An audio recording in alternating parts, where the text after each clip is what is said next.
Afternoon. How's everybody doing? Let me get this situated so everybody can hear me.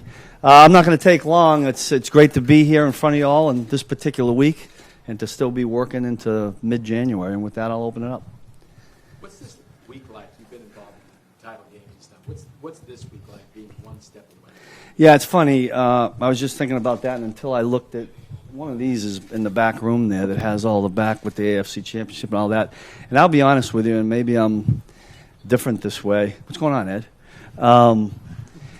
To me, it's another game. I know that sounds really strange, but you get in the walls of the facility we're in, and you kind of get in the grind and get right back into the same routine, which Coach Reed is really good at, putting everybody right back in the same routine. I don't know that I feel it right now. I'm not saying I won't feel it as the week goes on, but trying to make it as much as we can, just another game and a sequence of however many we're going to play here. Steve, how did you feel about your first full game without Oreo? Yeah, tried not to think about it very much. I tell you what can happen, and even some of the assistant coaches helped me with this. Sometimes when that happens and you lose somebody on the back end, you start to change things and you call the game a little bit differently. And I think Dave Merritt even said it in the course of the game. Look, Dave's great that way. Don't let you change. Don't let who's in there change what you're calling. Just go with it. It's good to have assistants like that say have confidence in the guys we're putting out there, and I think that helped. So I didn't feel it. We called it like we normally did. We miss him. I think the surgery went well, and he's doing good. Can't wait to get him back. Steve, how would you describe sort of where you and Tyrann are in terms of being on the same page?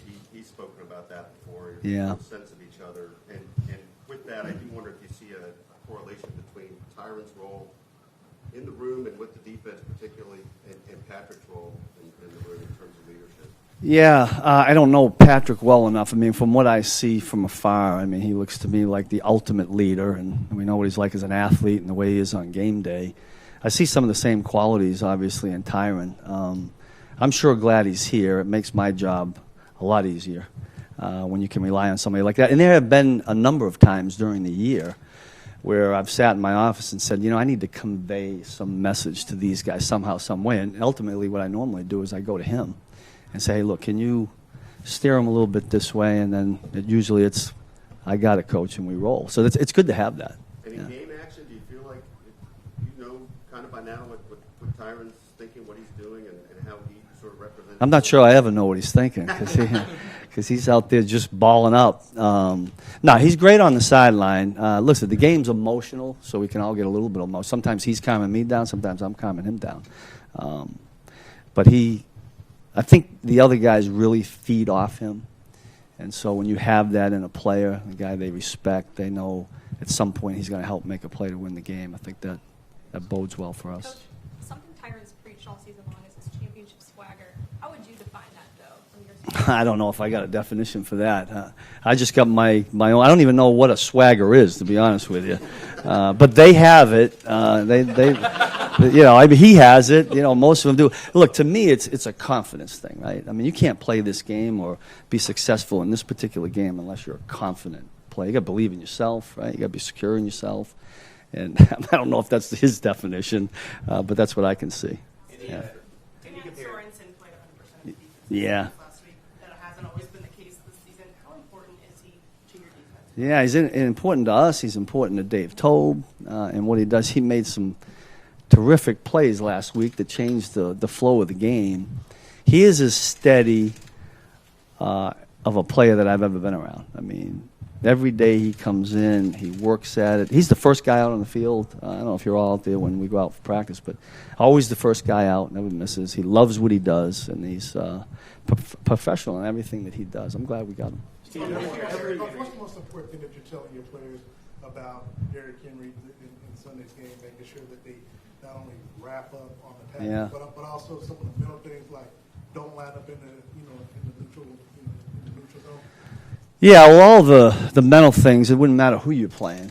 You don't want to give anybody an extra 5 yards because you went offside or did something that you're not supposed to do. Look, he's a huge challenge.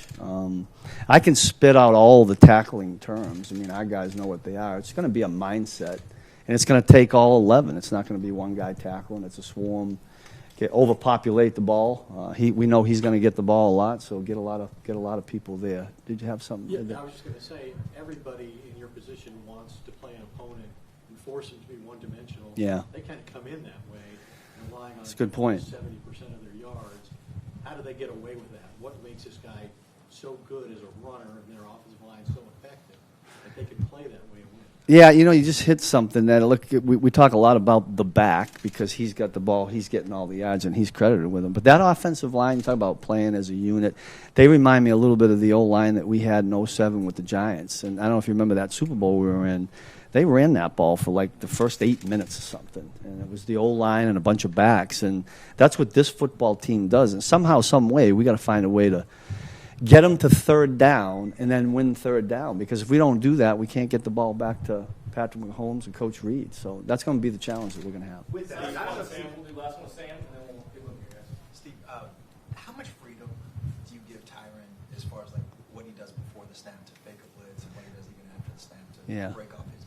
Well, there's a little bit of it coordinated. We have calls, but listen, I give him free rein because he feels the game. There are some things, it's the typical. There are some things during the game. It's like, what is he doing? Oh, great job. Because he's not doing exactly the way you drew it up, and yet he has a feel and a keen instinct. And look, you got to let these guys play. He is an instinctive player. I'd never want to pull that away from him. So we let him go. We good? All right, thank you.